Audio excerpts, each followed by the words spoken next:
اہل دوزخ عذاب کی شدت میں کمی سے مایوس ہو کر دوزخ کے فرشتوں کو، جس کا نام مالک ہوگا، پکار کر کہیں گے، مالک نہ ہمارے عذاب میں کمی واقع ہوتی ہے نہ کبھی وقفہ پڑتا ہے، تو اپنے پروردگار سے کہیں کہ ہمیں ایک ہی دفعہ مار ڈالے اور یہ عذاب کا قصہ ختم ہو جائے۔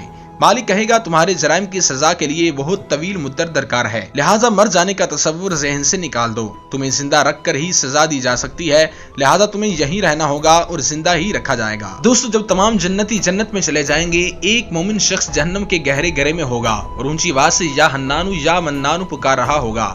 اس کی آواز بلند ہوگی یہاں تک کہ حضرت جبرائیل علیہ السلام سنیں گے تو تعجب سے کہیں گے کہ عجیب بات ہے۔ پھر حضرت جبرائیل علیہ السلام عرش الہی کے سامنے حاضر ہوں گے، سر سجدے میں رکھ دیں گے۔ اللہ پاک فرمائے گا جبرائیل اپنا سر اٹھاؤ۔ حضرت جبرائیل علیہ السلام سر اٹھائیں گے۔ اللہ پاک فرمائے گا اے جبرائیل تم نے کیا عجیب چیز دیکھی ہے؟ جبرائیل علیہ السلام عرض کریں گے یا اللہ پاک میں نے ایک آواز سنی، کوئی شخص جہنم کے گہرے گرے میں یا حنانو یا منانو کہہ کے پکار رہا ہے۔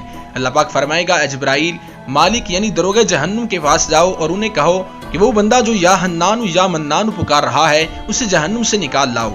حضرت جبرائیل علیہ السلام جہنم کے دروازے پر تشریف لے جائیں گے، دستک دیں گے، حضرت مالک علیہ السلام باہر آئیں گے۔ حضرت جبرائیل علیہ السلام انہیں اللہ پاک کا حکم سنائیں گے، حکم سن کر حضرت مالک علیہ السلام جہنم کے اندر چلے جائیں گے۔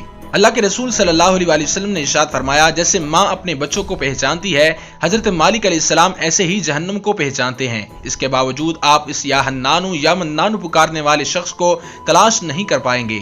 باہر تشریف لائیں گے، حضرت جبرائیل علیہ السلام سے عرض کریں گے کہ اے جبرائیل جہنم نے گہرا سانس لیا ہے، اس لیے کون سی چیز پتھر ہے، کون سی چیز لوہا ہے اور کون انسان ہے اس کی پہچان نہیں ہو رہی۔ حضرت جبرائیل علیہ السلام دوبارہ عرش الہی کے سامنے حاضر ہوں گے، سر سجدے میں رکھ دیں گے۔ اللہ پاک ارشاد فرمائے گا اے جبرائیل سر اٹھاؤ، تم یا حنانو یا منانو پکارنے والے کو کیوں نہیں لائے؟ حضرت جبرائیل علیہ السلام عرض کریں گے اے اللہ دروغ جہنم حضرت مالک علیہ السلام نے معذرت کر لی ہے، وہ کہتے ہیں کہ جہنم نے سانس لیا ہے، اس کی وجہ سے پتھر لوہے اور انسانوں کے درمیان کوئی فرق نہیں بچا، کسی چیز کی پہچان نہیں ہو پا رہی۔ اللہ پاک فرمائے گا اے جبرائیل مالک سے کہو میرا بندہ جہنم کے فلاں گرے میں فلاں کونے میں اس طرح پڑا ہے۔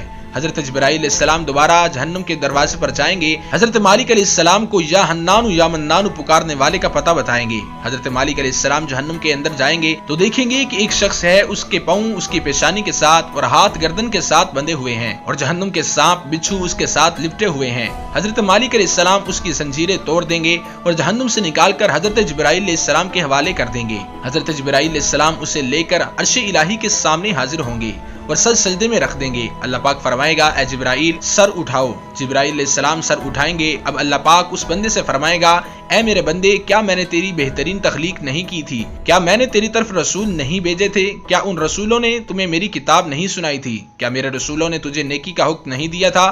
تمہیں برائی سے منع نہیں کیا تھا؟ وہ بندہ ان تمام باتوں کا اقرار کرے گا، یعنی کہے گا ہاں یا اللہ پاک تو نے میری بہت اعلیٰ تخلیق فرمائی، تیرے رسول بھی تشریف لائے، انہوں نے تیرے حکام بھی سنائے۔ اللہ پاک فرمائے گا پھر تو نے فلاں فلاں گناہ کیوں کیے؟ بندہ عرض کرے گا یا اللہ پاک میں نے اپنی جان پر ظلم کیا جس کی سزا میں مجھے جہنم میں ڈال دیا گیا، اس کے باوجود میری امید نہ ٹوٹی، مجھے تیری رحمت سے امید تھی، اسی لیے میں یا حنانو یا منانو پکارتا رہا۔ مولا تو نے اپنے فضل سے مجھے جہنم سے نکالا ہے، یا اللہ پاک اب مجھ پر رحم فرما۔ اللہ پاک فرمائے گا اے فرشتوں گواہ ہو جاؤ میں نے اس بندے پر رحم کیا اور اسے معاف کر دیا ہے۔ دوستو جہنم کی وادیوں میں سے جبل الحزن ایک ایسی وادی ہے جس کے بارے میں نبی کریم علیہ الصلوۃ والسلام نے ارشاد فرمایا تم لوگ جبل الحزن یعنی غم کے کنویں سے پناہ مانگا کرو۔ صحابہ کرام نے عرض کی اے اللہ کے رسول صلی اللہ علیہ وسلم جبل الحزن کیا چیز ہے؟